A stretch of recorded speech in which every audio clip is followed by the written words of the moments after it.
የማታውቁትን ሰው ላይክ ታረጋላችሁ፣ የማይጠቅማችሁን ሰብስክራይብ ታረጋላችሁ፣ ምንም የማይረዳ ማንንም ከፍ የማያረግ ሼር ታረጋላችሁ። ግን የሚገርመው የአሁን ዘመን ክርስትና ክርስቶስን ሼር አያረግም ለሰው። የማያውቀውን የእንትናን ፖለቲካ የእንትናን ጨዋታ የእንትን ግን ሼር ያረጋል። በወር ለአንድ ሰው ክርስቶስን ሼር ያረጋል። ፎሎሚ ይላሉ። ከ2000 ዓመት በፊት ፎሎሚ ያለን አንድ አለኝ እኔ፣ እሱም ኢየሱስ ይባላል። እኔ ማንንም ፎሎ አላረግም፣ ማንንም። ፎሎ ታረጉታላችሁ፣ ግን ኢየሱስን ፎሎ አታረጉም። በዛ ልክ፣ በዛ ፍጥነት፣ በዛ መሰጠት፣ በዛ ዴዲኬሽን አታደርጉትም።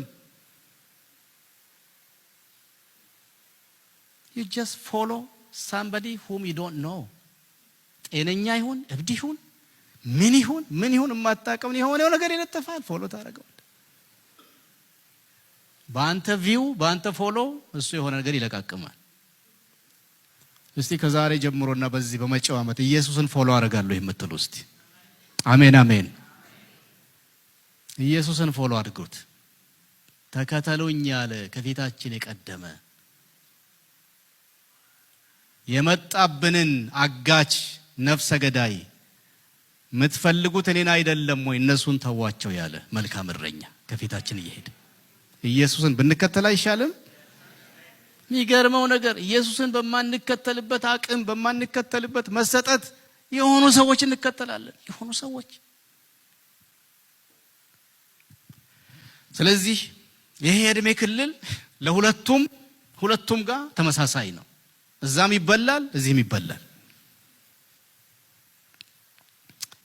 ጸጋ እየሄደ እየሸሸ መንፈሱ እየሄደ እየራቀብን ባዶ እየቀረን እያለን ለፓስተራችን አንናገር፣ ለመንፈስ ቅዱስ አንናገር፣ በእንባ እንጸልይ፣ ጾም ጸሎት አንወስድ። በጣም ተመሳሳይ ነው። እዛ ያለውና ውስጥ ያለው አንድ አይነት ነው ብታዩት መንፈሱ። አንድ ዘመን ድምጹን ትሰሙ ነበር። በርከክ ስትሉ እየመጣ የሚነካችሁ ነገር ነበር። አሁን የለም። ሪፖርት አታረጉም ወይ? አናረግም ወይ? የከፋ ምን እስኪመጣ ነው? ምን እስኪመጣ ነው? ደክሞኛል፣ መጸለይ አቅቶኛል፣ ማንበብ አቅቶኛል፣ ሌላው ቀርቶ በጌታ ላይ ዲስአፖይንትመንት አለኝ እንኳን ማለት እኮ ሐቀኝነት ነው አይደል እንዴ? በሆነ ነገር ምክንያት በቃ አዝኛለሁ ማለት እኮ ራሱ ሐቀኝነት ነው። በሽታውን ለሚናገር ምን መድኃኒት ይገኝለታል?